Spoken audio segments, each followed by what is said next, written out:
So Bula Vinaka, Namaste, Assalamu alaikum, kia ora, and welcome to our second webinar for the year. And I'm delighted to have, for this webinar, Swaran Ravindra Mani, who will be presenting on work that she's been doing around online learning and teaching.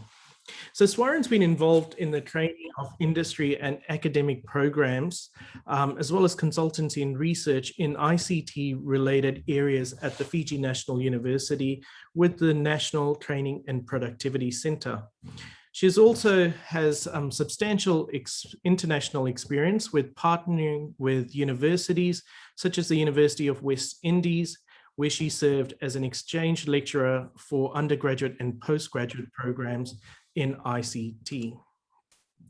She's also engaged in research on assistive technology, program creation for postgraduate ICT education programs, and training on managing ICT professionals, project management, and the establishment of diversity and inclusive services. Swaran has also taught postgraduate programs in the Czech Republic and has been trained in at the National Institute for Rural Development, as well as Apollo Hospitals in Bangalore in India. So Swaran brings a wide variety of experience and expertise in the training of Pacific, as well as learners from outside of the Pacific region. So we're excited to have her presenting for us. And with that, I will welcome Swaran to present for us. And I believe that we'll have some space and time allocated for discussions as well. So Swaran, over to you.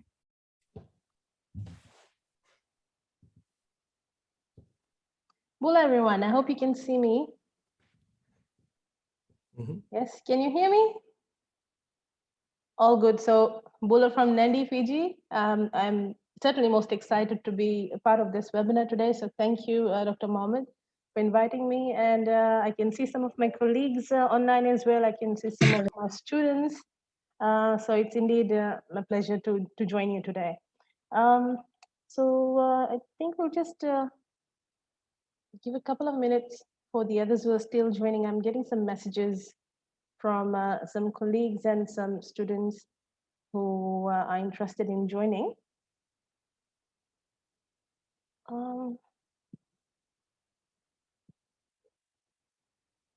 right, so thank you for that, the lovely introduction, Dr. Mohammed. I'm very humbled to hear all that, because it sort of reminds me of those experiences going into those hospitals, taking surveys, the entire journey. So I think it's quite a good reminder, because a lot of us are doing similar things. We have researchers with us today. We have some students as well. So we all are in similar things. So it truly did remind me of those days, and sort of gave me motivation just by listening to all that. So thank you. Welcome everyone. I think we're still getting people. So you'll get the door for me, Jalal. Can I continue? Yep, continue. I'll Thank you. All right, so I think we should start. We have 18 participants.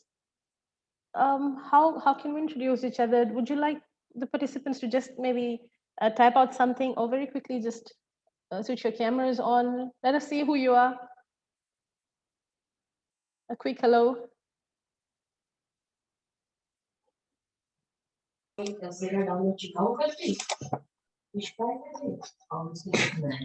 Shailesh Narayan from University of Fiji, teaching assistant. Hello, Shailesh.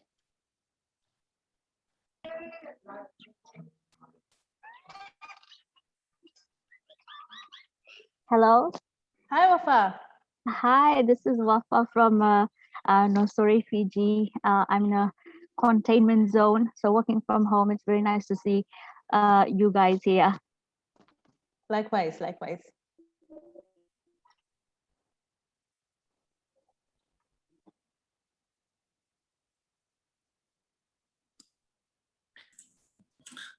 Hi, Deepak here from Suva, Swaran's ex-student. Joining from Suva Containment Zone. Deepak Jamati? QB Insurance. Okay. Used to be. Okay. Glad you can join us. Ralph, I believe you're next. Hi, I'm a learning technologist for the Center for Flexible and E-Learning. Cool, Ralph. Thank you for joining us. Hi, I'm Sophia from BA, working with FNU in Natambua campus. Another colleague there. Hi, Sophia. Hi, how are you? I'm well, thanks. I love your background. Thank you. Hello everyone, I'm Pritika. I'm a lecturer in the CSIS department at FNU, Nasinusuva. Yeah, hi, Pritika. We are actually, we work very closely together. She's a good friend of mine as well. So glad to have her here for all the support. Thanks, Pritika. Ashutosh. Bula everyone, I'm Ashutosh. I'm a training assistant, a IT instructor at the Fiji National University. Me and Swaran, we are both colleagues, and all the best, Swaran. Thanks, Ashu. It really means a lot. Thanks. Next, we have Sarara. Hi everyone, my name is Swaran and I am an international market access specialist. I'm grateful to be invited to this discussion. Joining in from Kinoya, Suva. No, yeah, that's very close to where I live in Suva. Thanks, That's Sarah. great to know. And next on my screen is Minal.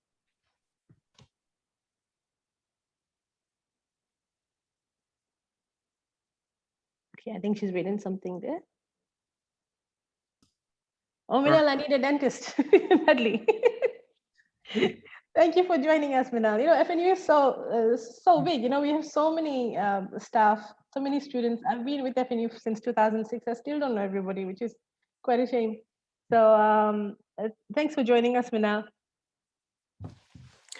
Next on my screen's Valentine. Oh, hi everybody, Mbula from Suva, Valentine from Fiji National University, and I think some of my team members are here as well today. We're all part of the Center for Flexible and E-Learning. So we're quite busy right now, as you can imagine. Right. Bula, Dr. Hazelman, thank you for joining us. I'm really happy to know that so many of our colleagues are here, especially your team, who have been very instrumental in online learning, Moodle administration, so which is quite an important catalyst for us at the moment. Thank you, Dr. Hazelman. For next on my screen, I've got Manpreet. Hello everyone, I am Manpreet and I'm a senior instructor with Fiji National University, and I'm also a colleague with Miss Swaran. So all the best, Swaran. Go rock. Thank you, Manpreet. And Sania. Dr. Jalal and Swaran. I'm part of Valentine's team as well for the Center in Flexible Learning. Also, I was working with Jalal back in, what was that, 2012, 2010, early years in the FNU as well. Bula vinaka to everybody else. Bula vinaka, Sania. Thank you for joining us. We've got Deepika. Hi everybody, it's Deepika here. Hello, I Deepika. work with the Toyota Tuchu, trading as Esco Motors. And I was on my lunch break when I saw, sorry, not lunch break, late lunch, yes, when I saw Swaran's post. So I thought to join in. Thank you so much for the open invite, Ms. Swaran. Deepika, my ex-student, right? Yes. So happy to see you here. Thank you. And sorry, next on my screen, I've got Dr. Adil Chang. Welcome, Adil. Hi, it's Odile from School of Medical Sciences. Good to see you again, Jalal. Looking forward to the webinar. Thank you, Dr. Chen. I've heard so much about you and I would love to meet you someday. So glad you can join us. And next on my screen, I've got AV Mio. Is that?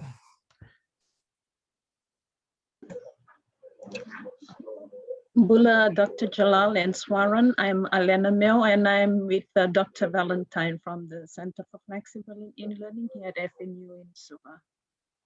Bula, Elena. Bula. Philip.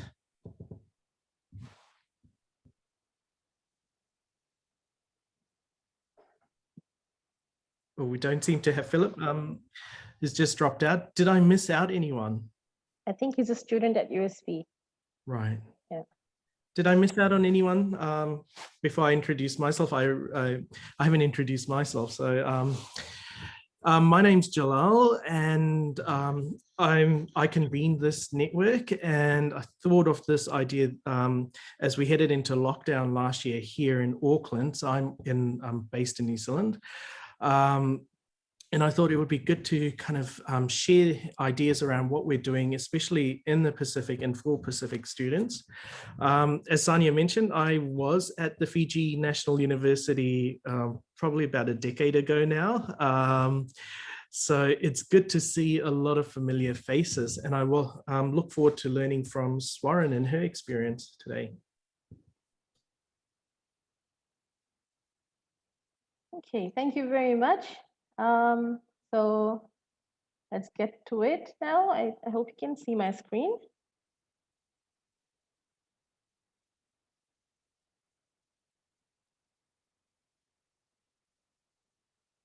All right, so our topic for today is the constraints of online learning in the Pacific, lessons learned, and a pathway for effective online learning and teaching. Now, Jalan and I both would like you to interrupt us at any time if you feel like asking a question, if you'd like to make a suggestion on how we can do this in a better way. See, we both are technologists, and one thing about being a technologist is that you are sort of expected to be a catalyst in every different field that you encounter, but you may not necessarily know all of it. So we do take our time and learn about these things. Then we start thinking about technology and solutions that may be appropriate. So please, we would love to hear from you as well. Do interrupt us, and feel free to drop in some suggestions. We'd love to hear from you.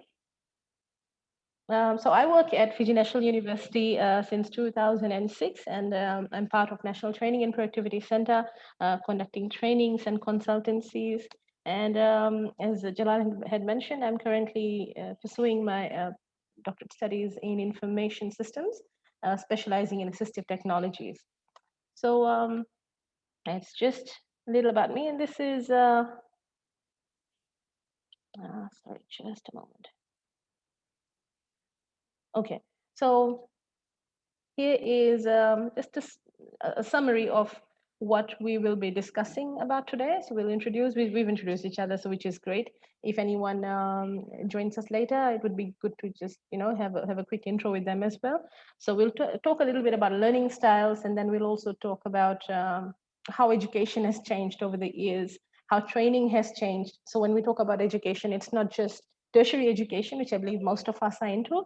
We can talk about preschool, we can talk about primary school, secondary school, university education, as well as industry education, so or other industry training. So we will talk about how they have changed over the years.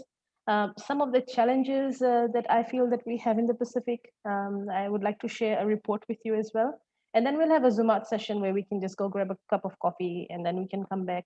Since we have 21 participants now, maybe within the next 10 minutes or so, Jalal would be able to decide how we are going to conduct the Zoom out sessions, because we wanted to assign groups based on your expertise, areas of expertise, but then we weren't sure how many participants would we have today. So we'll see how we go with that. Then we'll also talk about some ways of mitigation of the issues that we have. We'll talk about some tips for engagement, and then we can also have some questions and discussions.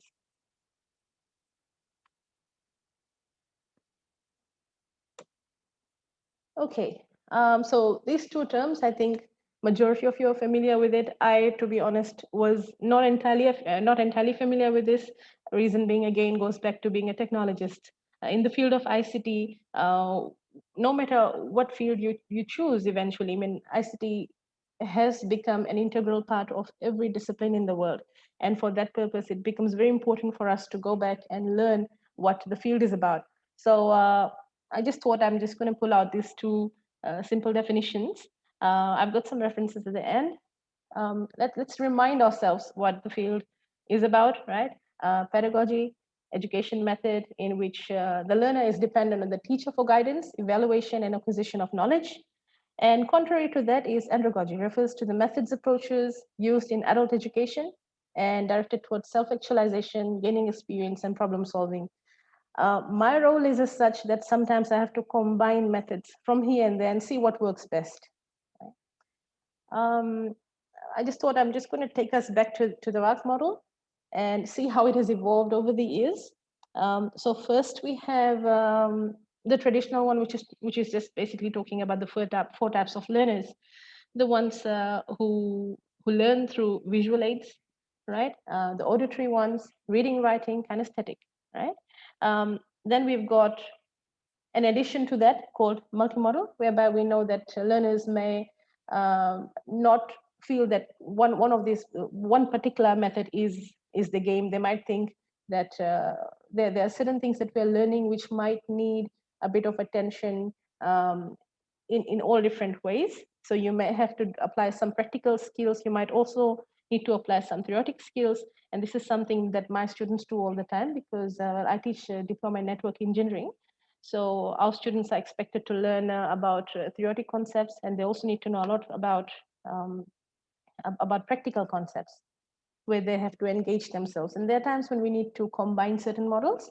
And then there's another model here that is talking about 7 different types of learners. And I think all of us who come from the field of education, tertiary education in particular, may see that we get students who are from all walks of life, and no particular type of learner is the best learner, right? So, and if we aren't able to impart knowledge the correct way, in the correct combination for our students, it may also discourage them from continuing to study. So what I have done since I've been training since 2006, over the years, I've met all different types of learners, and I have been trying to change my game plan every time just to see what suits who. And I have noticed students who focus more on the auditory knowledge, it's not necessary that they are the ones who perform the best, right? And there's a lot of studies to also extend this particular knowledge. And mathematical, then there are some students who are very good with maths, thinking about logic. And there was a time when we used to think about programming as a field, that people who are good with mathematics are necessarily good programmers. That no longer is the story. It has changed over time, right? Interpersonal, I personally feel that I'm that sort of a learner, but even in my case, I have changed over time. And solitary, I've had students where they have displayed all these different characteristics to me and all these different learning styles at different times, all depending on what it is that we are trying to teach them or train them on. And then there's the industry. And when I say industry, it could be pertaining to any field at all. So it means after post-tertiary education, when our students go and get attachment or attachment opportunities, or they go and get any sort of full-time occupation, they have decided on what exactly they want to do, or it could even be a journey. So in Fiji, these are the 2 avenues. These are the 2 sets of programs that I feel would be quite appropriate if there's anybody who would like to learn about industry and how to train in industry, right? So training of trainers is something that gives accreditation to a trainer, and NTPC, FNU NTPC, we're actually the custodians of the TOTS program in the country. I believe there were some other institutes that had started. I'm not really sure about if they are still offering those services, but I know for sure that training of trainers is being conducted. And we've had many lecturers who are, competent lecturers who have come back and, they've decided maybe it's time to change our teaching and learning styles. So they came and did this program. The first one is mandatory if you want to become a registered trainer in the country. So FICA takes your information and you are registered with them. You need to do first module if you are thinking about taking up training as your career. I may have a colleague online who could tell you more about this if you are interested. And then there's Certificate 4 in Training and Assessment. This is an Australian program. so let's just say it's the basic requirement if you are thinking about going into industry trainings. So this is the basic requirement which you need to have if you are thinking about doing any tertiary training, or if you are thinking about training industry, or basically Australia and New Zealand, they recognize training for certificate for in training and assessment. In Fiji, there are a couple of institutes that that would be able to give you information about Cert4. So that was just a little bit about what the field is about. And then let's come back to our own topic for the day, which is about online learning. And I saw this on one of my friend's Facebook page. I think it was Anju. And I told her I'm going to steal this, right? So sorry, Anju, I don't have your full details here, but yes, I did get this off your wall. So the 7 socially distant dwarfs. So some people like Zoom, some people are very good with the FaceTime, some people love WhatsApp, some students, some colleagues, they like Skype. I personally don't. And it's all about discovering the new things that are out there and seeing what resonates with you mostly. All right, so now let's talk about rethinking education and training. So Education 4.0, I'm sure some of you may have heard about this. My department also trains in Industry 4.0, which is based on a German concept, whereby we talk about total automation with the use of IoT, right?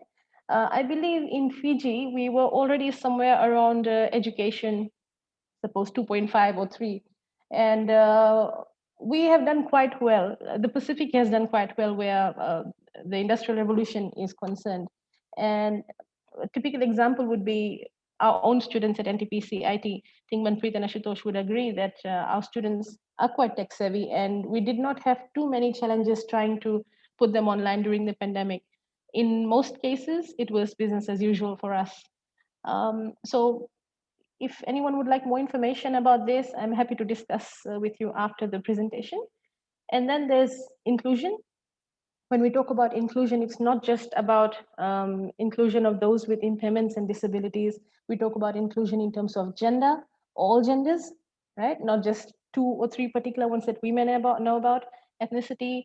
And then there are some simple things that we can do, like text to speech, speech to text. Pardon me, this was supposed to go into another slide. I was making notes there. Yeah, so when we talk about inclusion, we have to try our best to include our participants in all aspects possible. And it's always better to learn about these things, because we may only know about inclusion in certain aspects, but when we meet people from different fields, when we talk to academics from different universities, when we talk to other highly skilled, highly experienced educators, then they could tell us about certain gaps in the learning. And when you really try to understand what those gaps were about and why those gaps came about, it could probably be because we mistakenly may have excluded someone we didn't realize, right? So it's basically a learning curve. English, I think it's a very important question that we need to ask ourselves. It's universally accepted. It's accepted in Fiji as our medium of communication, but is the fluency of English language really that necessary for our Pacific Islanders? It's a question that we need to ask ourselves. Maybe it is, maybe it's not, but I believe we need to delve into this a little more and then learn about it. So bilingual education system, is that something we need to start working towards? And how about the internet? Is it inclusive enough? Okay, so the common languages that we have in our country, Ituke, Fiji Bat is the Fiji Hindi and the Tumen language. Pardon me if I'm not using the right terms. I'm still learning in this area as well. So if you'd like to contribute to this, please feel free to do so. Some of these discussions about internet governance has taken place in the Internet Society, and the Pacific is included in the Internet Society through PIKISOC, which is Pacific Islands chapter of Internet Society, which I'm a member of, and I've met some brilliant people there like Anju Mangal, Sherry, and a few other colleagues. So they were the ones who were actually talking about these concepts and about advocacy, all about internet governance and how included are we in terms of the internet and the Pacific, right? So these are some avenues. I also found this particular certification quite helpful, Microsoft Certified Educator. So it's not all about ICT, it's about education and how you use ICT as a tool for education, right? So I found this quite helpful. You might want to explore this a little further. Okay, so I thought of dedicating some time to just discussing briefly about who uses what and where, right? So in Fiji, most of the academics I spoke to, they told me that they're using Moodle because it contains all the tools that are necessary for them in their subject area, right? So mark sheets, communicating results to students, formative and summative assessments, discussion forums, interactive videos that are embedded with the questions, peer evaluation, and then there's another technology called the big blue button, which can be integrated into Moodle. So these were some of the technologies that were being used. And to my amazement, out of all the, sorry, someone want to say something?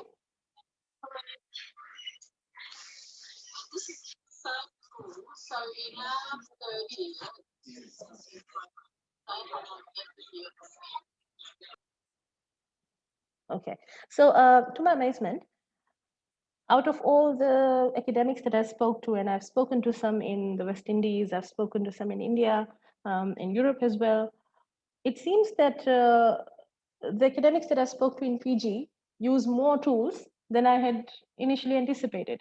And it was quite encouraging to know. So again, there was Zoom, the Cisco Webex, a product that is used for web conferences. It's quite good. I've actually had my entire wedding on Cisco Webex, so it was quite good, which was last year. And we could talk to the guests, they could speak to us. And yeah, it was really a good experience, and I never thought it's going to be, as interactive as it was.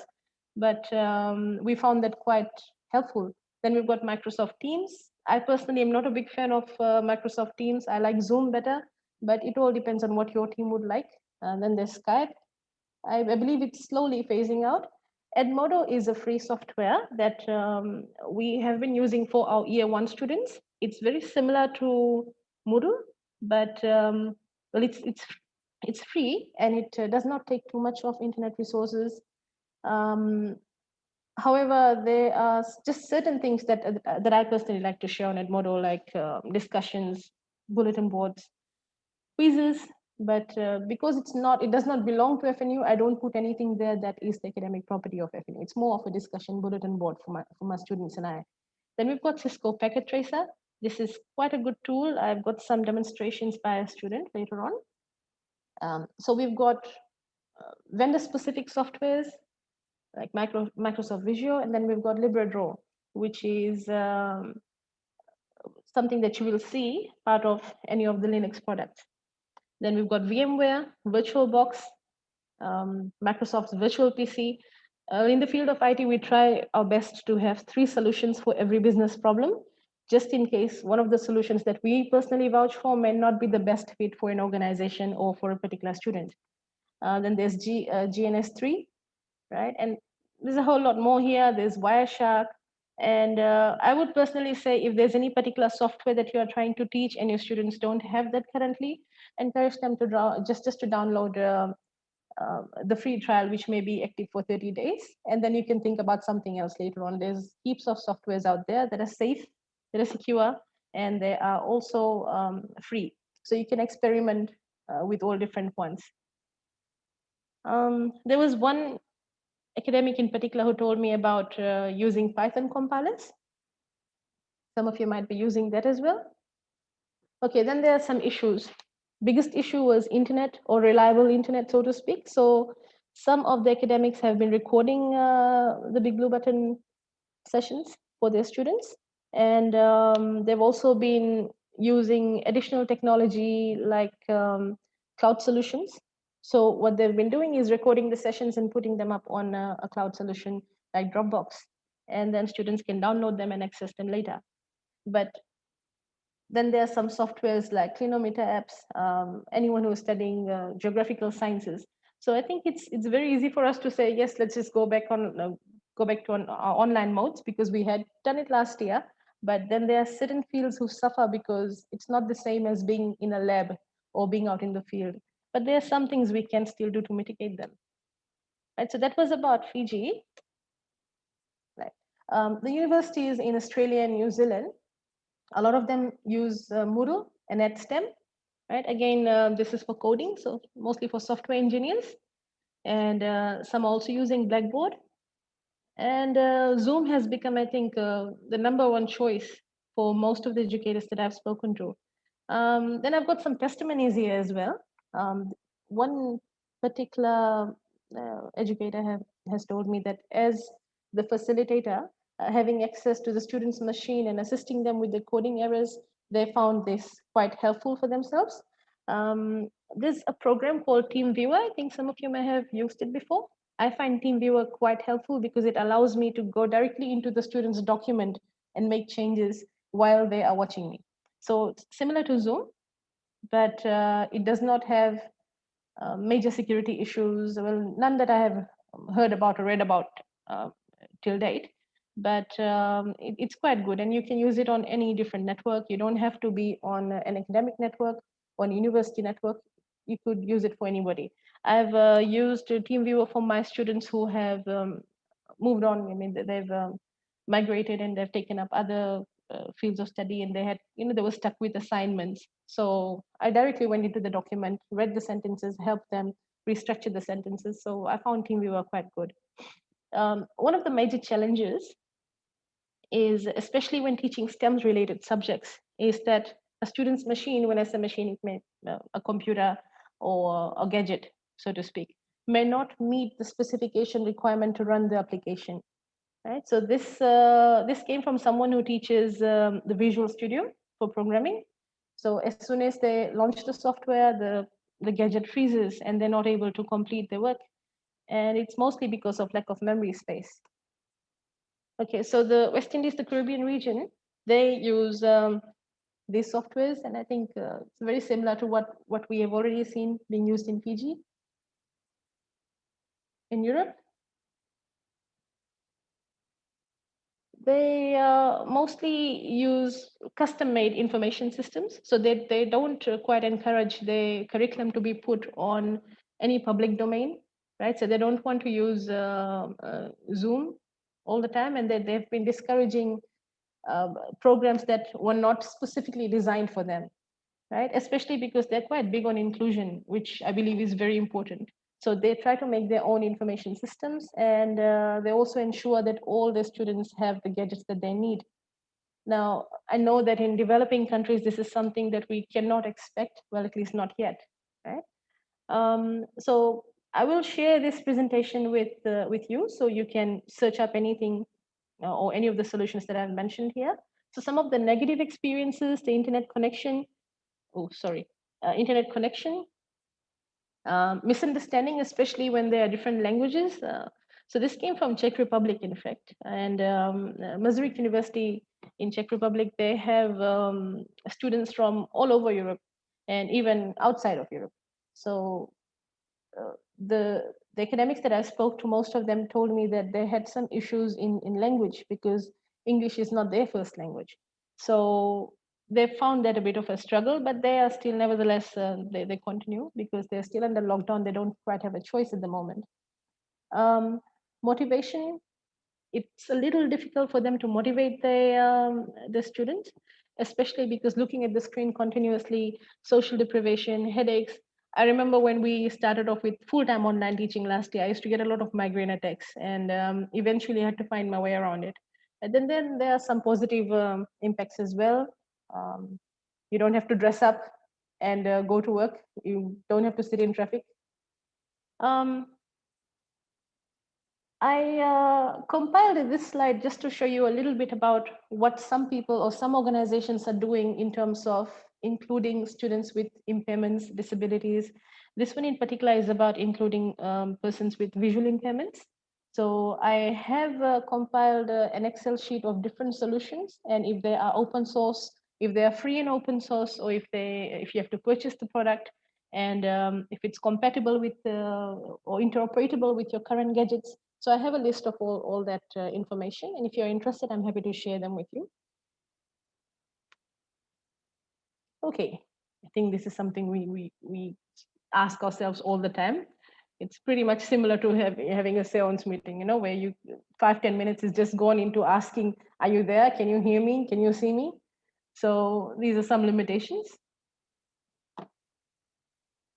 Okay, I've also included some tools for teaching STEM in particular, because so far, well, what I have realized in my experience is in all these online sessions that we've been having, all different webinars that I've attended, I didn't quite see much substance in terms of teaching STEM subjects. And personally, for me, that was very important because my students do 70% of practical assessments, contrary to theoretic assessments. So I found it a bit of a challenge. So then we came up with some solutions, for example, simulation programs. Now, again, to have such types of simulators, you need to have high and robust computer machines that are able to perform all this live simulation for you. So building computers, you don't have to go and buy a memory module. You don't have to go and buy a CPU. You can literally start using these tools, and they will look very similar to the products that you will see in Bondwell or any other vendor stores.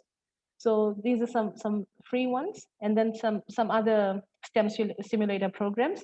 I found these articles quite helpful, and I thought I'd share them with you, because there's some that talks about maths as well. If you're trying to teach maths or chemistry, not necessarily just ICT, but other subjects. And I must tell you now, we still don't have 100% of solutions for teaching all STEM subjects, but I thought this was a good starting point.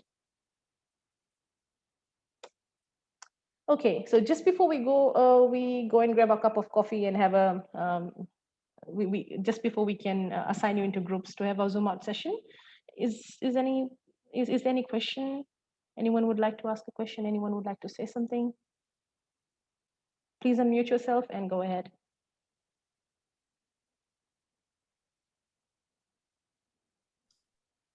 Swaran, maybe while everyone else is thinking, I could probably ask a question. Sure. Because I found that interesting. And in particular, what would you say are some lessons that you've learned from teaching STEM programs online that could be carried over for other programs? Okay, I've included them in the last few slides. Okay, I've gotten ahead of myself. No, not bad. Actually, the reason why I had put it right at the end is because I wanted us to, stop listening to me blabbing on and on. I know I'm pretty fast because we only have 1 hour. And so I thought that we'd sort of combine what we have got in these slides and what the others have to share. And maybe we can perhaps form some sort of pathway forward. And eventually we could come up with some text or paper or even a book of the best lessons learned and how we mitigate those challenges.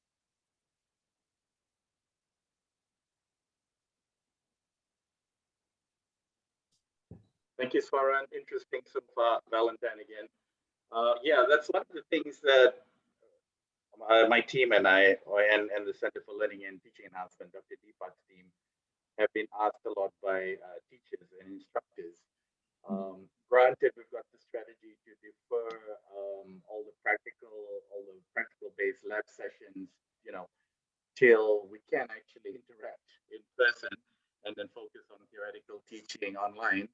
The area of virtual lab simulations is what we are slowly starting to explore. So if anybody, has information about massive repositories that might assist, and particularly the medical sciences, Dr. Odell might know this, we're trying to assist them as much as possible with that aspect as well. Right. I would strongly agree because see, gone are the days when we used to literally go look for a frog, kidnap the poor guy, and then open him up, make him smell chloroform, open him up, and then stitch him up again and put him back into the gardens. And then the poor guy doesn't make it, right? So we've got virtual reality. We have a lot of IR happening. We've got a lot of Internet of Things And all these technologies have now combined. We don't really need to torture animals either. And this is something that happened or came into existence more than 10, 15 years ago. So I'm sure there's a lot of tools out there. I have mentioned some in the slides, and I will also look into this. So I'll definitely get back to you on this one, unless there's somebody else who has some suggestions.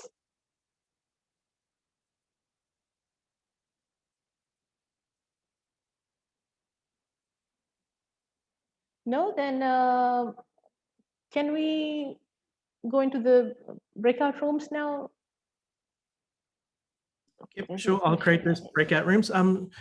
Swaran, one other question that I had was you outlined some of the barriers to online learning and teaching. In particular, there was a slide on Fiji. You know, you said internet was an issue. Was devices also, you know, owning a device and, you know, having a dedicated device to learning an issue? Definitely. I think that's one of the biggest differences that I've seen in teaching in Masaryk University in Czech Republic and in Fiji. Now, I know it's quite lame for me to even compare us because we are different in so many aspects. But when a university has certain requirements, right? I think it's very important for that university to also support and furnish the students with the right type of support that they need. In this case, how do I know for sure that all my students have the right devices with them? And when we say the right devices, what sort of devices would be right? Now, there could be a student who has enrolled into 2 or 3 different types of programs, and the device that they have may be appropriate for a STEM class, but it might not be needed if they're learning accounting or maybe management, because if they're just listening to their teacher, then they probably don't need a very high-end device.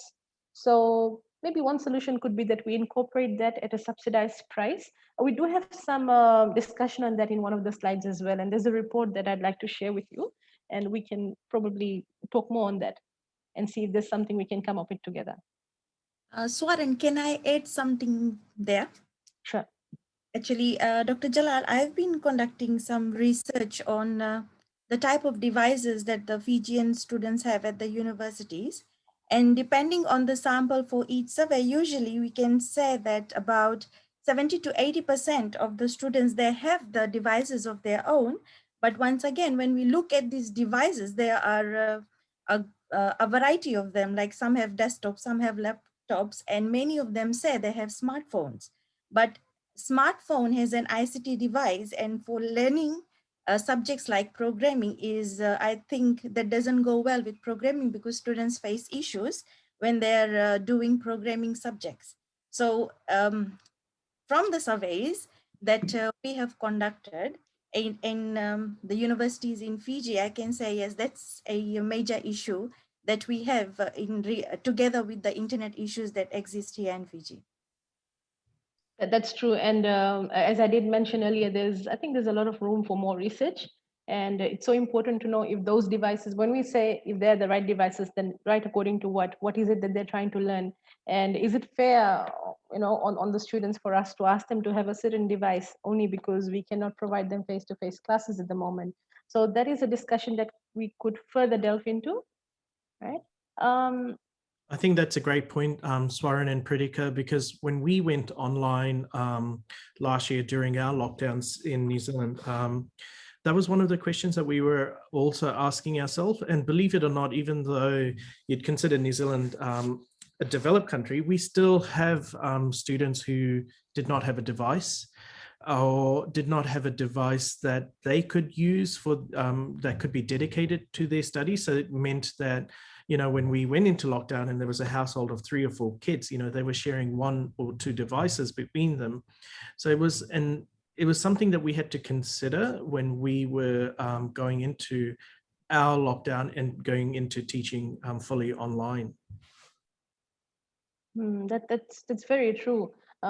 Even I was quite amazed to see the list of tools that the Pacific Islanders use, right? In Fiji, in Samoa, in you know, the neighboring Pacific Islands, because we thought that we were deprived of so many tools, but it seems that we have somehow learned our way around this, and it's quite encouraging to see that, you know. So let's move on.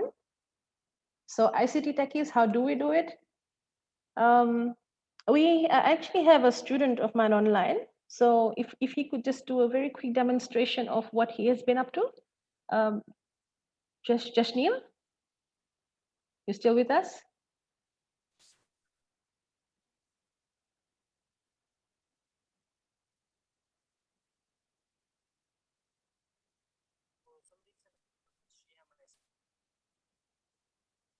Jashneel, can you share your screen with us, please?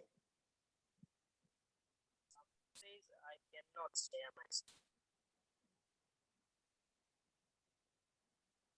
Jashneel, try now. I've just enabled you to share.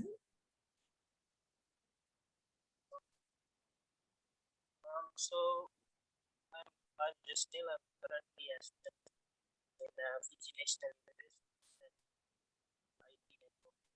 So Sorry, Jashneel, if I just interrupt you, we're not able to hear you. Are you able to just check your mic settings so we can hear you? I can hear him, but very faintly. can you hear me now? Yes. Yes, we can. Oh, let me introduce myself. My name is Jashneel, and I'm currently a student studying in Fiji National University, doing TAFE IT networking. So as part of our assignments, we were to use the networking simulation tool, which is Cisco Packet Tracer, and we just have to build a complex network. And so through the use of this IP address table that you can see on my screen, we were able to use this information to build a simple network. So the network that we were able to create is this one. So as you can see, we have two PCs and two switches. Two switches meaning that each PC are on a different sub network, which means in order why they are divided into sub networks is just because to improve the performance of the network for better to suit the demands of the business or the client. That so as soon as, for instance, if PC A wants to check the connectivity or send a data packet to PC B, it will go through the switch and through the router, and it will let the router know what part would be best to send the data packet to PCB, and the switch will also carry that information. So just to quickly show you this, let me just run down one how packets are going. As you can see, the packets are going to the switch, then after that they will go to the router, and then Jashneel, sorry, I can't see your, well, we can't see your packet tracer. We can see the Word document. oh, sorry.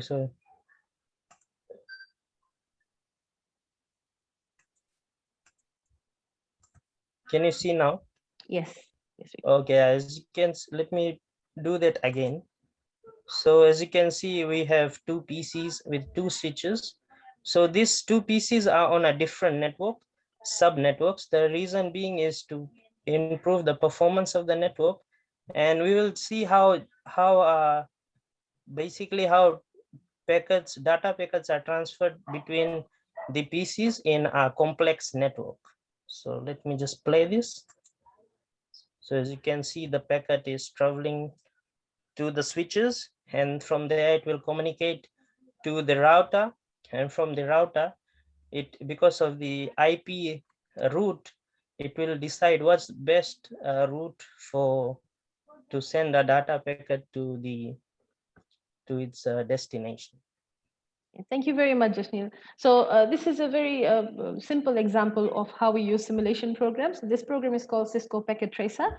It's very important that our students learn how to use this right from the beginning.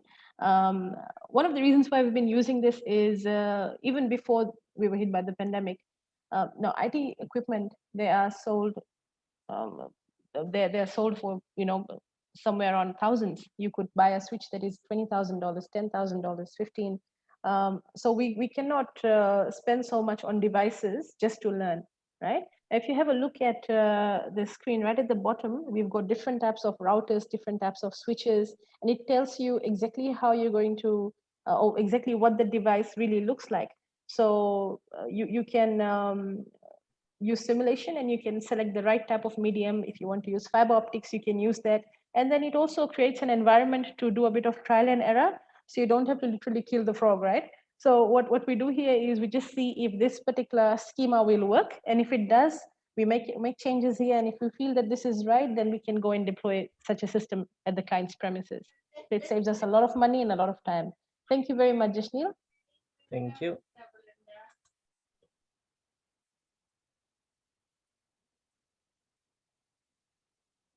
Okay, so Jashneel is he's in fact our final year student. I hope you can see my screen now. I guess you can. All right, so that's what the ICT techies do. And I think we've briefly discussed about programming, software engineering, as well as network engineering, right? So these are the challenges. I think we did speak briefly about this earlier on. The digital outreach, I think this is one of the most biggest predicaments that we in the Pacific face, right? Smartphone availability. If we do have smartphones, what type of smartphones are there and does it suffice the need, right? Internet penetration. Well, what I had heard and even read somewhere that in Fiji, we have 97% internet penetration rate. But if you go to the rural areas, I've also done some research in medical informatics where I spoke to medical practitioners. And actually that's how Jalal and I met, because he really did help me a lot with the surveys and all. So we were talking to some participants from remote islands, and really in some cases, there's no such thing as the internet for them. But forget about internet, they've never even seen a smartphone. So it is the reality of many places in our country and in the Pacific as well. So internet literacy, next week, not next week, Pritika would be our next presenter for the next session, and she will talk to us about computer literacy, digital literacy, information literacy, and obviously there's some significant differences between all these, but these are the challenges that we face. Misinformation, disinformation. The Asia Foundation had done some research last year, and I'm sure we may be able to find some information online about how misinformation and disinformation, how it affects us, how it affects the different types of students we have. And you'd be surprised to find that the type of information that is filtered to us, to our students, it may be quite contrary to what the reality is, right? So there's some research done on that already. And then there's some existing contributors to the disparities that we face in the South Pacific Islands. There's gender operations, right? Remote islands, remote outreach, the culture we have. So we have certain challenges around these issues that were already there way before we faced the pandemic and way before we thought about online and remote learning, right? So I feel that we need to address them first. And of course, we don't have a cookie cutter solution to that, and we alone cannot do it. We need to partner up with the right people, the right stakeholders, and involve those particular people or those groups that we are creating the technology for. I believe that is very important. The cost of technology, this is obviously another very big challenge. And I thought it's also important to mention return on investment. So when universities are not happy with the idea of providing technology, maybe we also need to see return on investment, because the truth is that even though we may be spending some on technology, we're also saving a lot on operations costs. When was the last time that we even switched light on in our office, right? So if we look at the operations cost, it has decreased significantly. And again, a big challenge or something we shouldn't do. We should not kill each other with PowerPoint slides, right? Anyway, so we do so many things. We've got so many different types of tools, yet this is what our students do. So step one, put us on, or rather put the speaker on silent, put us on mute and go to sleep, right? So how do we deal with things like this? Okay, so the biggest challenge that all these different universities we spoke to, most of them told us that the biggest challenge is to keep the students engaged online, right? And students don't pay attention. And surprisingly, I also had an academic in Fiji tell me that his engineering students are always engaged, right? I believe we need to do some more studies in order to find out what is it that this particular educator does differently. Is it the students? Is it the program? Is it the tools? Because when I asked him about the tools, he just uses Zoom. That's all he told me, right? Overcoming the challenges by continuously checking in. We need to be in touch with our students all the time. Engaging in discourse other than the subject material, right? It also helps by having a bit of small talk, the good type of small talk, whereby we're just checking on our students, just checking if they're all right, if how are they coping, and even if they may have challenges around internet or gadgets, is there something you can do about it? I'm sure there are some ways. We just need to find out. Giving frequent breaks, ensuring our students are in good mental state. I must say that I'm very proud of my university, Fiji National University. We have such infrastructure in place. We have some services in place whereby we continuously check that our students are of good mental state, and if they need counseling, if they need any sort of support. Just today I was talking to one of my students, and I remember he was telling me about a software that he uses to check if he is plagiarizing. And there was a time I remember I walked into class and two of my students were discussing, and as soon as they saw me, they became quiet. And when I saw their screens, I had given them an assignment, and what they were doing was they put the question online, they found some answers, and they copied and pasted it into another website that was checking for plagiarism. And then from there, they exported the feedback of that particular website into another website that paraphrases or rephrases those sentences. And I think somewhere inside they had this conviction that this is not right. But I realized, we cannot police them all the time, and it's not right to do so either. So, eventually we had to embrace it. And I remember that day we just sat down, we had a discussion, and I told him, you won't be able to form proper sentences in reports if you do this. And we said, okay, let's just have a look at the difference between what tool you're using and what the Turnitin version does. It's going to tell you exactly the source where this particular line has been lifted from. So you're not quite beating plagiarism 100% here. And then from that time onwards, I've been sending them emails about some classes, where you can write better sentences, rephrasing classes. There's lots of support in that area.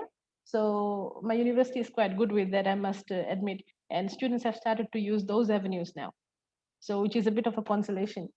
One academic also told me that online is not what it's cracked up to be, right? It's not as good as we think it is, because face-to-face classes are richer, right? Obviously, there's more essence in a face-to-face class, but until such time that we can go back into face-to-face classes, into real-time labs, I think we will have to make do with technology, but there are some things we can obviously do, right? And then staring at a computer all day is not healthy either. It can make you nauseous. It can also, give you some other psychological issues like nomophobia, fear of being without a gadget. And there were times when we used to tell our students not to be on the gadgets continuously, right? But now we don't have a choice. Okay, overcoming the challenges, the internet connectivity. Normally, the speed of internet around the campus areas is better, but what we can do, I remember there was a discussion recently between 3 universities, and one particular institute was asking, what can we do about this? So there are some deals with Vodafone and Digicel. If you talk to them, if you come up with some sort of a strategy, what you can do is your students will not be charged anything if they use any of the educational resources, but there's a list of what we had done was we gave a list of programs or apps that we use online, including Moodle. So if our students use Moodle outside of campus, they won't have any issues. It won't be chewing up any data at all. So these are some initiatives that we have to do. Obviously they would not come to us and say, here, this is a freebie, right? We also have to get involved in such discussions. Gadgets and smartphones. There are some very good gadgets out there as well. It may not necessarily be an iPhone or a Samsung device, but there are some very good products out there that have the same type of technical specification. They are robust enough, but they're not as popular as iPhones and Samsung.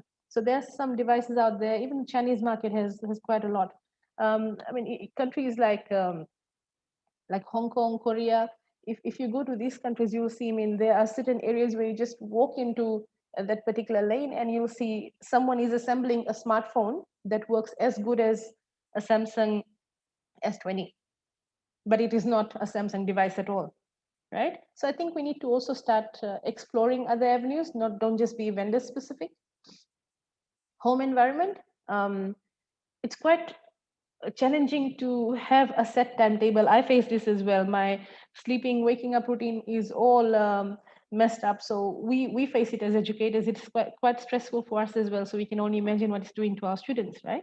So we need to have an environment that is conducive to learning. And that comes with a lot of encouragement, both from families as well as our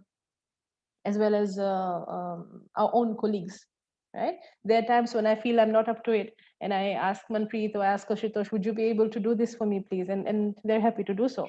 Concentration and focus. Do emphasize on regular breaks, coffee breaks, tea breaks, activities that are outside of outside of your generic methods of teaching, which may be online, right? Maybe you can show each other what is it that you're drinking today? Is it coffee or is it tea? But let's try to do some things that are engaging and also not very orthodox. So addressing the issues, it's very important that we talk about advocacy on closing the digital divide. I think we can talk about gadgets as much as we can, but if we don't address the disparities we have, then it really makes no sense, right? We as educators, I think it's important that we take part in initiatives and engage with stakeholders. Are we always going to sit and wait for someone to tell us that, or rather a service provider to say, I'm going to provide this for free? I think it's also important to be part of the conversation. And there's so many avenues where you can, sometimes we are a bit scared. We think, well, what is that person going to think about us? We don't have all the solutions ourselves. Nobody does, even I don't. But it's important to engage into conversation. So what we can do, we can advocate for cheaper subsidized smartphones, laptops, PCs, and tablets. My current research is inclusive agriculture, which I'm doing with the sugarcane industry and farmers at large. And we have been having discussions around having smartphones that have apps that can train that can train a farmer on how to correct issues, the biological controls, the chemical controls. I mean, suppose if there's a whitefly or some sort of infection in the plants, what can they do? And even, I mean, looking at our population distribution, right? More than 50% of our population is less than the age of 30. And obviously, these are the people who are strongly into technology. So there are some fields of study that we may have been thinking we cannot teach agriculture using technology. We have to take people into the farms. But until such time that we can, there's something called inclusive agriculture. There's something called agriculture 4.0. There are some devices out there that could automate about 14, 15 different tasks that are, labor intensive tasks into an automated agricultural drone, for example. So there are lots of avenues that we need to explore. Accessibility, very important for us to talk about accessibility. We need to focus, advocate, and include, right? So there are lots of free apps. We need to engage with research students and build solutions together. Because if they are the future of our country, it's very important for them to be part of the process, right? I enjoy having my students in my sessions. If I have a webinar, or if I have any conference, I like to have a portion where I invite my students or other academics, and then we sort of co-pilot the whole process, and it becomes more interesting, right? And then again, we have to be mindful of the cybersecurity issues. We cannot ignore these either. Just like we tell our children, be careful, you're going on the road, have a look at the road signs, basic security. So similarly, we also need to talk about some cybersecurity issues, cyberbullying, security, vulnerability assessments, mitigation strategies. There are a lot of free webinars these days. I've also shared one on my LinkedIn about cybersecurity issues and how you can mitigate them. So it's provided free of charge. I think it's important that we be part of such discussions as well. And it's very important for us to understand. I think Jal was also someone who told me about this when I was doing my master's research. Cookie cutter solution, it doesn't work for the Pacific. It doesn't work for us at all, right? So we need to benchmark. It's very important to be in dialogue, to have a strong network where you learn from others. right? You learn from different regions, see what they're doing, what are their best practices, customize it and adapt it, don't adopt. So this is, I really remember the statement that Jalal had made, don't adopt, adapt, right? This is when we were talking about the PATI system and why it wasn't quite doing it for Fiji at that point in time, right? Important to engage your stakeholders, engage your students, right? And then create policies around the use of cyberspaces. Good governance in the digital world, right? Digital literacy, information literacy, smartphone literacy, and governance, of course. So, just a question, like for example, if you go out, I mean, you're going out to buy, obviously, most of the stores are closed, but some stores that are classified as essential services, they're open, and they ask you, do you have the Fiji Care app or the Care Fiji app installed on your phone? So, and I've personally seen there were many people, some elderly citizens who have just basically said, no, I don't know what that is, right? They don't have a smartphone or they don't have a phone at all. So it's important to see how many smartphones we have in the country. So I heard in the news we have about 600,000, right? That means we are still about 400,000 short. And those who have smartphones, do they necessarily have the right amount of space in the smartphone? So it's important for us to talk about those issues as well, because I feel sometimes we tend to impose technology. It's very important that people are made part of the equation. If not, we may suffer, initial losses like we did when the bus industry started off with using technology. It was quite difficult. We don't impose, we don't literally throw technology on someone and expect it to work miraculously. It doesn't work that way, right? We need to include people who are in the marginalized areas, right? We need to, including people digitally means you have to work on the issues that have been there for some time, right? If you'd like to know more about those issues in details and how we can mitigate them, I've written a blog. Actually, I took part in Asia Pacific Regional Internet Governance Forum last year. I was quite blessed to be selected to represent Fiji last year. So we came up with a report, and this blog here contains a lot of information about online learning and about the obstacles we face and how we can get together and solve them. And most importantly, I think it's very important for us to be a learner, right? No matter how long we have been in the education field, it's important for us to understand that there could be somebody else who could be doing something differently, and it's not necessary that the most expensive device or the most expensive technology or what works for Europe would work for us, right? Again, I'd like to reiterate about inclusion. So if we recall, in 2018, there was a bill that was passed to, or rather an act to make provisions for the protection of the rights of persons with disabilities in accordance to the UN Convention on Rights of the Persons with Disabilities. So with this act, what does it mean to us? Have we addressed this at all, right? So we do have rights of persons with disabilities, but are we making the right provisions for them? So there are many people who would say, yes, I would like to include them, but I don't know how to, right? So these are just some basic tips on how you can include persons with impairment. And of course, there's way more than this. Alternative text, a lot of devices that we use these days have the provision, right? Having accessible platforms for your content management system. Whoever your vendor is, whichever vendors you speak to, make sure they know about these things. They need to be cognizant of these things, right? The WCAG 2.0 at least, or the 2.1 or the 2.0 version, which is a standard for accessibility. There are 54 guidelines for compliances, and this is thanks to the World Wide Web, World Wide Web Foundation. Right, so there's a lot of information on this, and if you just follow this link, you will see that it talks about inclusion in many different aspects, not just about those who are visually impaired or those who are deaf or hard of hearing. So whoever we select as our CMS partners, right, or our vendors, we need to ensure that they know how to conform to these standards, right? We need to now make it something so normal for us, right? Something that is really going to be into the DNA of the education system, that we need to include everybody. And when we say everybody, it means everyone in terms of ethnicity, gender, and abilities. accessible videos, alternative text, captioning, sign language. I think it's very good. It's a brilliant initiative that most of the mainstream media have at the moment, that we have someone who is a sign language interpreter. There's a tool that was created for this as well. I've written a paper on it. I can give you some information about this later on.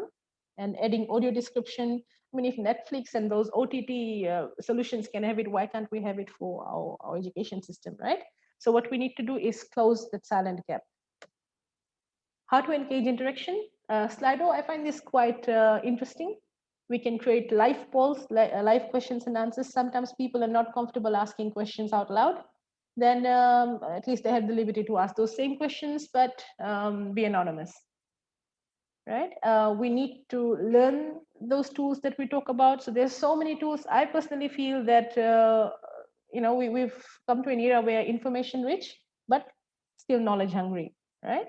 So students need to have a sense of ownership and control. They have that when we engage them, right? It makes them feel happy. They are motivated when we make them part of the online learning process, right? So we need to be diverse. I cannot emphasize this more, right? We need to be diverse in every aspect.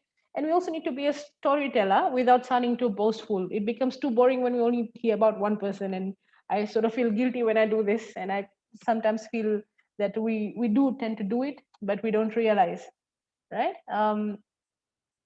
When we have our material on cloud platforms, those legitimate cloud platforms, there's so many out there, then we also know that we can have better security and we have access to our course material anytime. So we need to update it on a regular basis. But of course, you need to have internet access for that as well.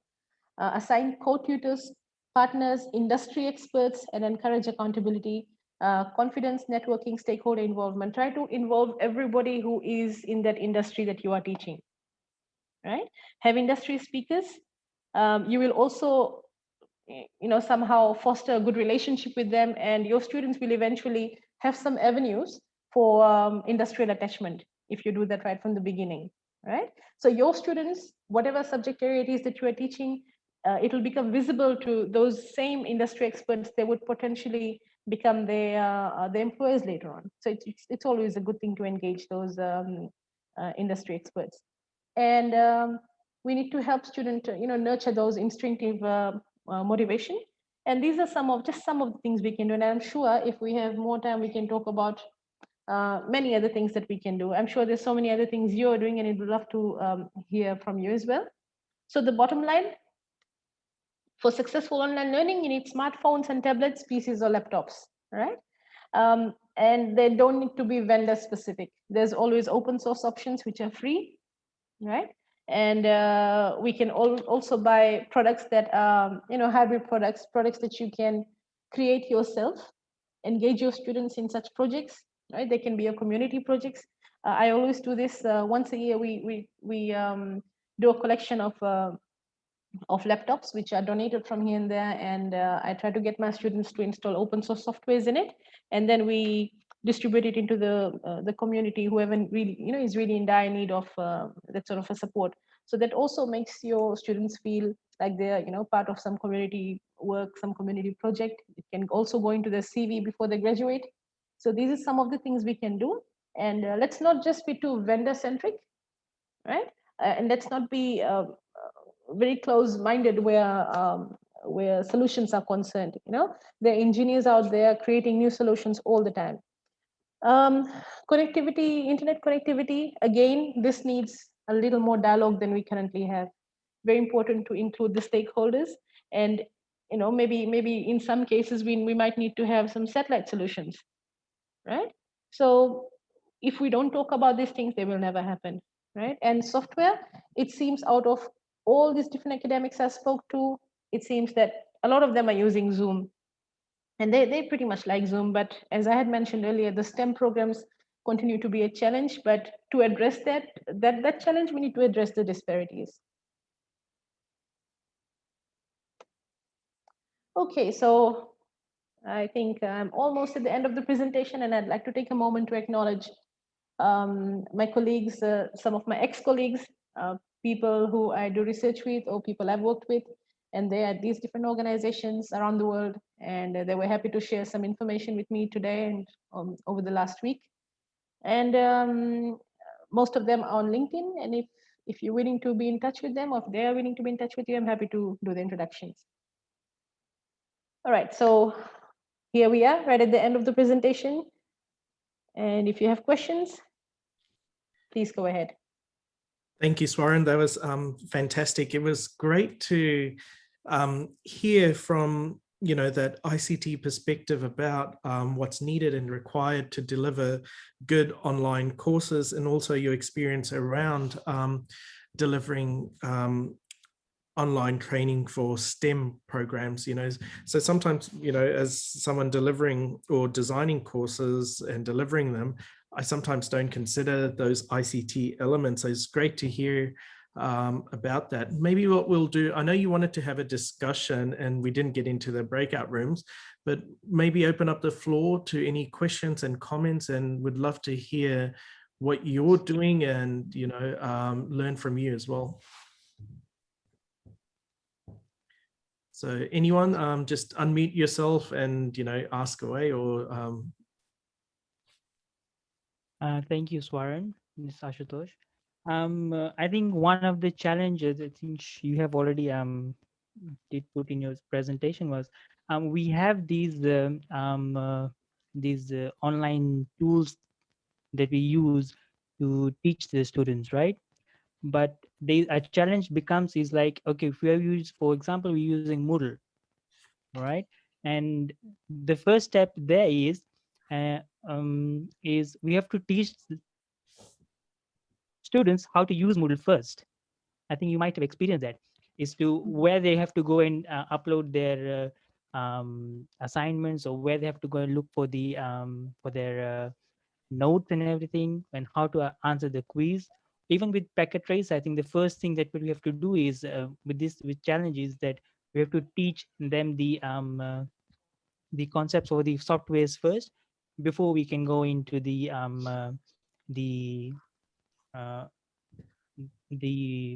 program part of the unit, right? So that I would just say that would be one, like that's one of the challenges that we are facing at the moment. Like I just a experience I have is, at the moment, one of my classes, like network design, students are having the assessments, they have to do it on packet tracer, but I did not have time to teach them packet tracer. So it's one of that thing that we've just missed, and now students are facing the difficulties. I'm just waiting for the university so that we can go back to the classrooms and then teach them. And just one of the challenges that I wanted to share with all the people there with that. Thank you, Ashutosh. Yes, it's very true. I think sometimes we become a little unfair as well when we are teaching our students in the field of ICT in particular. We noticed that there's a new technology out there. We tell our students about it, and we expect them to just navigate their way through. I've seen one difference in particular. Maybe it also requires a bit of change in mindset. In University of Missouri, what we used to do is, suppose if there's a student who needs to deploy a server system, an Exchange server. So we tell them what the purpose of the server is and how to decide on the right requirements, but we don't tell them the solution directly, neither do we tell them that these are the configuration steps. But then again, it comes with that empowerment, the digital empowerment as well, right? So they have those resources there, so we can expect them to go up online and then look for the configuration steps themselves. Maybe another thing that could help is if we do some black box testing. I think Dr. Hazelman would be able to discuss about this further. There are lots of tools out there. Some black box testing is just basically some user experience testing, and we can see what sort of tools do our students like best. And then we can also do like a cross-sectional study to see which type of tool resonates with what type of field better. Right. Dr. Hazelman, would you like to say something? Thank you, Swaran, for the presentation. Thank you, Jalal, for moderating this. That's a good point, I think, Mr. Maharaj raised about learning how to use Moodle even before the content. But I'd like to add a step further, and that's what we're noticing as we're trying to diffuse proper online learning and teaching at FNU particularly. Learning how to learn online and learning how to teach online first. You know, I mean, it's great. You can teach them how to use Moodle, both from the learner perspective of the teacher perspective, but they got to know how to do this in that virtual environment, not just, you know, okay, I can open up a chat message and compose a discussion forum and post it. There, you know, there are nuances to how to learn online, and likewise for teachers teaching online. That's a step that, I don't know, some of us take for granted, perhaps. The millennials kind of, you know, they kind of get it because I guess owing to that sort of category of just knowing tech, picking it up and running with it. But for a lot of teachers, particularly when, you know, when they're working with us to design really meaningful and engaging online experiences, we have to take it back a notch and try to understand, let them understand how learners learn online. And, you know, in order for them to appreciate how better to teach online. I mean, that's something that's always overlooked quite a bit. Another comment I want to make is I like your issues. I like your solution, your possible solutions for addressing, you know, all the issues that come up with online learning and teaching. But sometimes it's good to sort of dial it back a bit. We tend to get really blown away by bells and whistles and the latest technology and stuff. Like we're at a point where lecturers are just in this Zoom craze, wanting to record their lectures in Zoom, ending up with massive file sizes that are detrimental to students' data. When we say, well, have you ever tried using that record function in your PowerPoint? You know, frugal tech, taking it back. And then they were like, oh, you mean you can record audio and video in PowerPoint? You know, and then you realize, oh, okay, so they've just gone miles ahead, you know, because the technology of the moment is there, and then they don't really sit back and consider other things that we might be more versed with in terms of access and equity. So that's just some comments I wanted to drop into this very interesting presentation. Thank you, Swaran. Thank you, Dr. Isleman. I mean, I strongly agree to that, which is why I had mentioned, I think we're living in an era where we are information rich, but knowledge poor. We haven't, there's this whole series of conversion, right? You've got data, then you've got information. From that, you know, you derive knowledge, and then there comes wisdom. But I think we are still stuck between information and the process of deriving knowledge, meaning out of it, right? So I know an academic who recently mentioned to me that she is involved in a research where they are trying to see what happens to the back end of, I think it's Moodle, right? They're trying to see what's happening in the back end, what sort of tools are being accessed the most. And that information is the data is very easy to derive, right? So the Moodle administrators can help with that sort of data, and we can see what tools in particular are people using, or our students are using. Then again, we need to see which students are using what is, like for example, in my case, I absolutely dislike Google Meets, Hangouts, and all these other softwares. I don't like Skype either.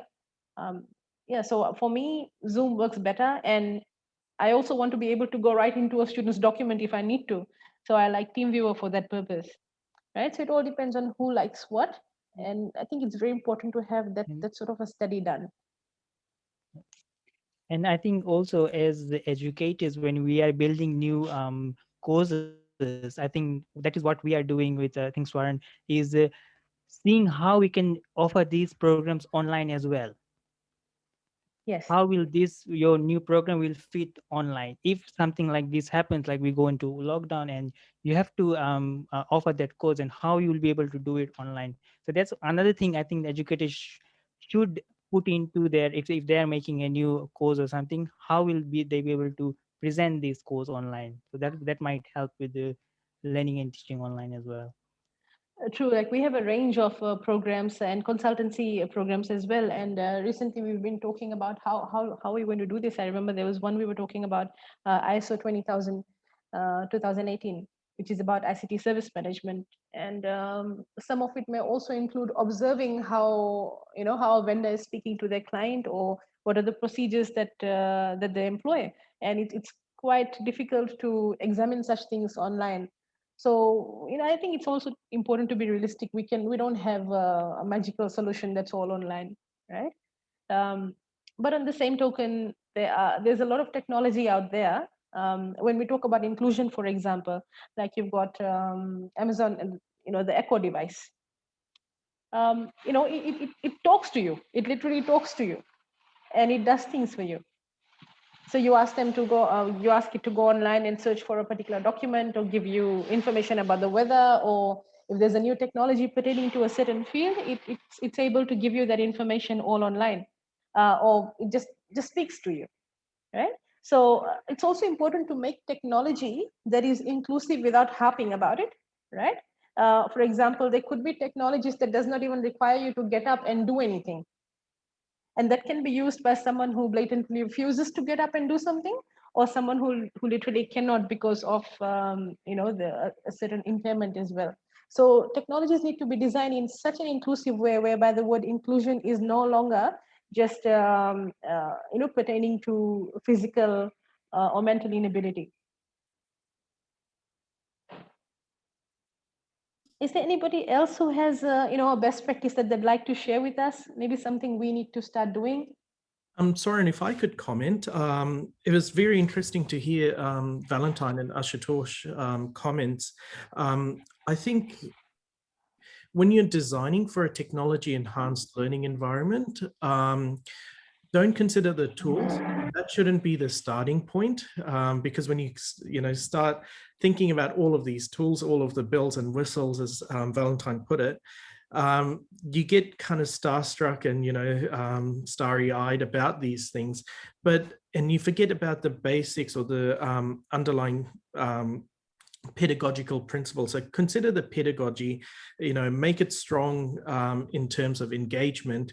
And then there are multiple tools that you could be using. Many of them are low bandwidth tools and alternatives to very high resource tools. So start with that. That's my advice, is make it pedagogically strong, and then consider the tools after that. I absolutely agree with you, which is the very reason why I had a slide dedicated just to pedagogy, right? Because it's so important for us to understand that when we are trying to impart knowledge, we also need to understand what sort of audience are we looking into, right? What would ring a bell to them, what would not resonate with them at all.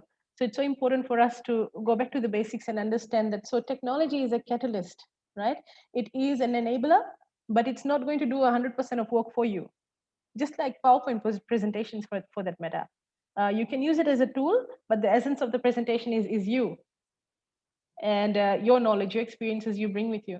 It also reminds me of one of the seminars we attended, Fiji Business Excellence Awards. And we had a facilitator from New Zealand, very well spoken, very professional, but I'll be very honest, I couldn't understand anything he was saying. There was nothing wrong with the way he was speaking or what he was saying. Maybe it was the way he was speaking or the technologies he used. But the very next year, there was someone from Singapore. And I must say that his command over English leaves a lot to be desired. But I absolutely enjoyed his presentation. And whatever it was that he was trying to teach us within that week, it completely just, I was able to gel right in, and a lot of other people from the industry had the same sentiments.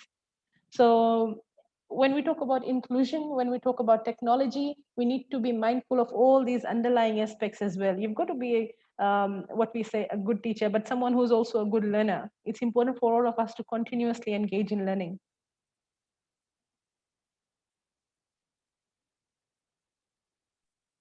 Is there any other questions or comments from other participants? Hi, Swaran. Hello, Jalal. I'm Pinky. Actually, currently I am in Australia, and I am teaching. And I can just add on and to whatever Swaran has mentioned, is that I am also facing similar, I would say, challenges here. Firstly, yes, I think what Ashutosh had mentioned is students having difficulties using online tools. And definitely about internet issues, just as I guess Mr. Jalal, you have mentioned that even though we are developed countries, we are from the developed countries, but we still have this issue of internet. And basically that's what I also face, where the students do go offline, and obviously the reason is that the internet is not, it's not working properly. So yeah, those are my actually experience. And obviously what Swaran has said in class for what the students do, definitely you can see them muting putting the screen on mute, and then the video is off, and you're not able to you're not as a teacher, you're not able to see what they're actually doing.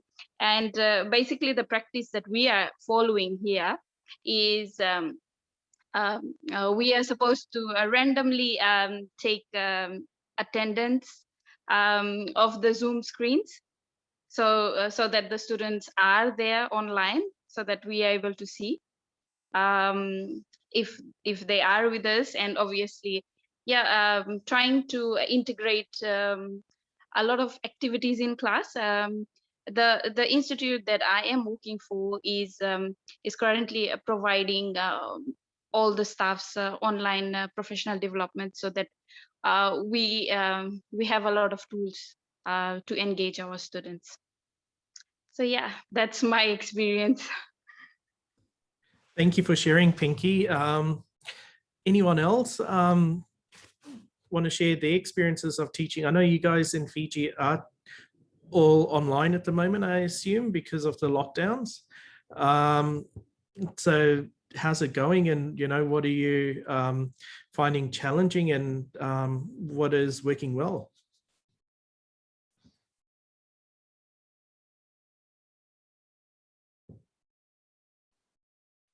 Hi, Dr. Jalal. So at USP, I'm teaching second and third year computing science courses. And for this, students ideally should have PCs, right? I don't think they all do. So this is very sad. So what I try to do is I try to, sorry, let me get my words right. Okay, so I try to make it very convenient for them. So I like to record demonstrations so they can just watch. Now, Swaran, if you could help me out. What if we,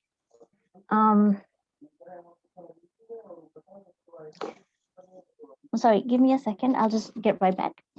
Excuse me. Sure.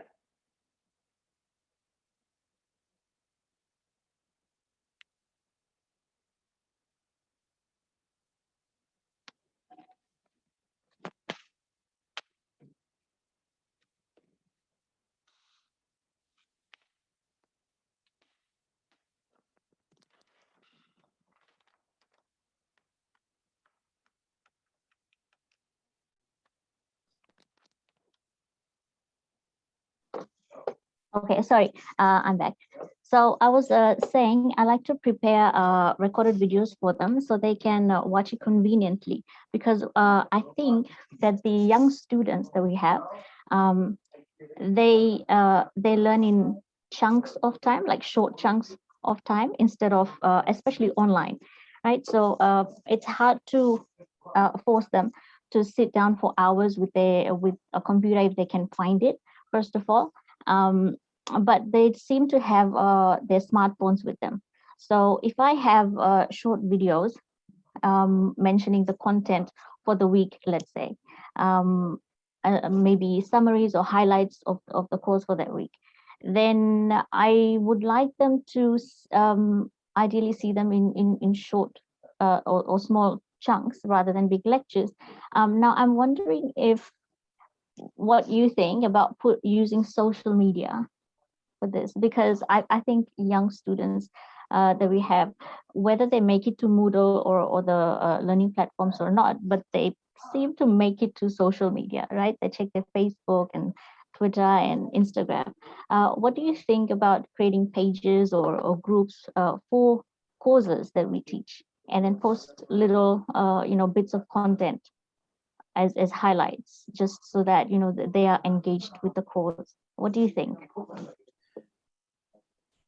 Okay, Okay, Swaran, you want to go you first? go first. No, you go first. All right, okay. I know universities have particular policies around using social media, and also there's issues like if something were to happen and you couldn't be on class, could someone else log in and continue the session so students don't miss out? So there are particular issues within the each university, but what I would you want to create engagement. You do want to create a little bit of, excitement and, around your courses. So if you are using social media, one strategy that I think is quite effective is having a little trailer for that week. So, you do a little video and you could be posting it on social media that gets them then to come onto your Moodle page or whatever learning management system you're using. So, it's a little introduction to that session, what you'd be doing, that sort of stuff. I personally prefer to keep everything on the learning management system. It is easier to manage. It means that students don't have to go through two or three different platforms to get the information that they need. But I definitely agree with you, Wafa, in terms of keeping it short. So I also do key concept videos. So I try to keep all of those, under 15 minutes and ideally under 10 minutes to grab attention and then motivate students to engage with other resources to further their understanding. So yes, I do agree with you in that respect, that we should engage students. I'm not too sure about the social media. Maybe someone else could, speak to it as well. I personally haven't used it too much. I do those trailer kind of videos and, sometimes put them on YouTube and, get students to link in then to my learning management system, but not more than that. If I may just add, please. I'd like to show you what one of my colleagues has been up to.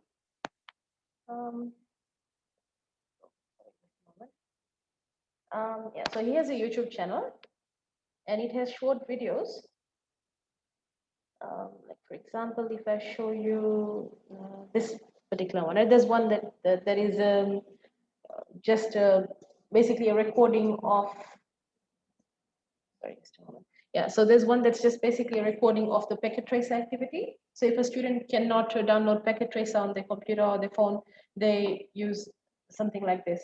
Now it's on YouTube, but it's also secure and it doesn't have any copyright issues in this case. But I think that's a discussion that's so important for you and your students to have, because in my case, I don't impose any technology on my students. I ask them what would they prefer. I think they prefer Messenger. And they prefer all of us to be on Messenger. And if I had a different field, I probably won't even be on social media. But it does have its benefits. I have been able to do a lot out of social media, a lot of good work out of social media as well. And when we tell our students what the outcome of a particular, whatever it is that we're teaching them, if we tell us what the outcome is, I think they become more engrossed.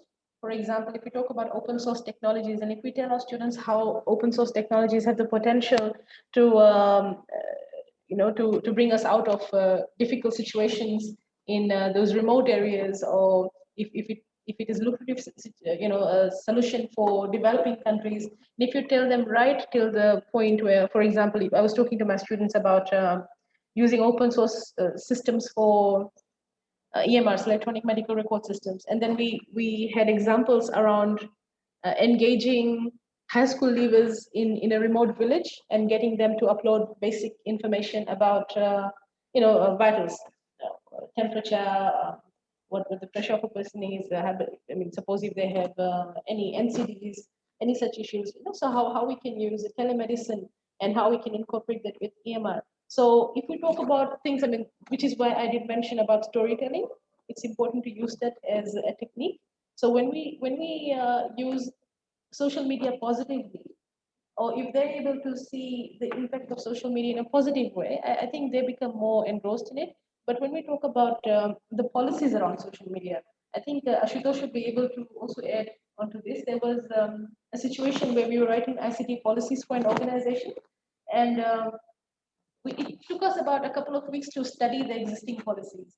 And when we did, we realized that the organization was being a little too stringent. That even, I mean, if we were to literally convert all those policies into everyday activities, then we realized that no employee of that organization was even allowed to be on any social media platform at all, or they weren't even allowed to mention the name of the place they are working.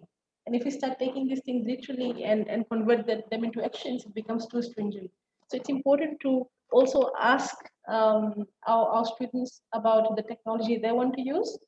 And then also we sort of need to meet halfway. What are the organizational policies? What are they saying?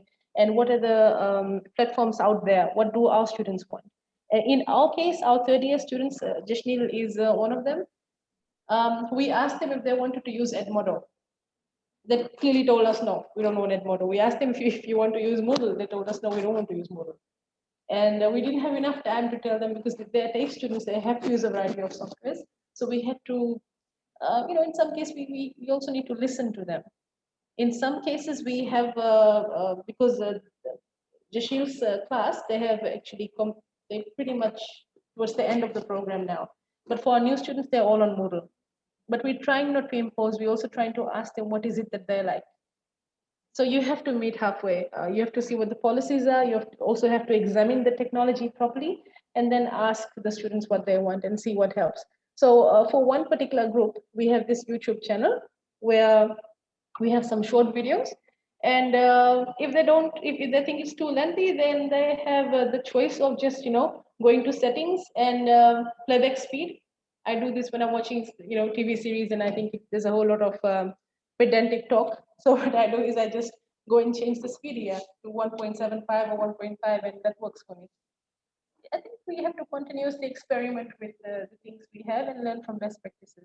So if I may just add one more sentence, I think towards the end of this presentation and towards the end of the entire season that Jalal has been hosting for us, which I think is fantastic, I think we need to come up with either an academic paper or a book that has specific-centric solutions. Because our issues are quite contrary to the rest of the world, so I think it's important that we come up with our own text, and it could help the other educators in the South Pacific Islands. Yeah, over to you, Jalal. That sounds great, Swaran, and I think we also have opportunities to pull together some of the expertise that we have and do some research around specific areas as well. Yes. Yeah. So there was a comment that I'll just probably read. Ralph is saying that he's currently piloting e-portfolios for a few of our teaching practicums and internships as alternatives to paper-based logbooks, and have integrated social media to keep them engaged while they are out in the industry, since they have no access to LMS. Wonderful work, Ralph. Is that using Mahara, or, I mean, we use Mahara as well for e-portfolios. Yep, so he did say Mahara. And it works well. So that is something to explore. And maybe Ralph, if you want to, I might hit you up right now. If you wanted to do a session at some stage and demonstrate some of that and how it's been applied, that would be great. That would give people some ideas around how they could use Mahara for e-portfolios. But any other comments and questions? I know we are at about 5:40 now. So anyone wants to add to anything before we close our session for today? We will have another session in a month's time. And our next presenter is Pritika, if I share my screen.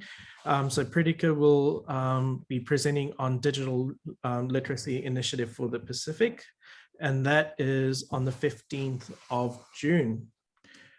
So we will be also sharing a lot of the resources. Swaran has mentioned a number of resources, so if she sends those to me, What I will do is I'll post them up on our groups that we've got. So if you're not aware, and if I just share my screen, okay, so we do have a Facebook group.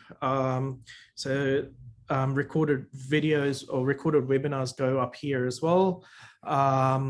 And it's got a lot of information and resources that we constantly share around online learning and teaching. There is also a Twitter page, it's Pacific Online Learning and Teaching Network.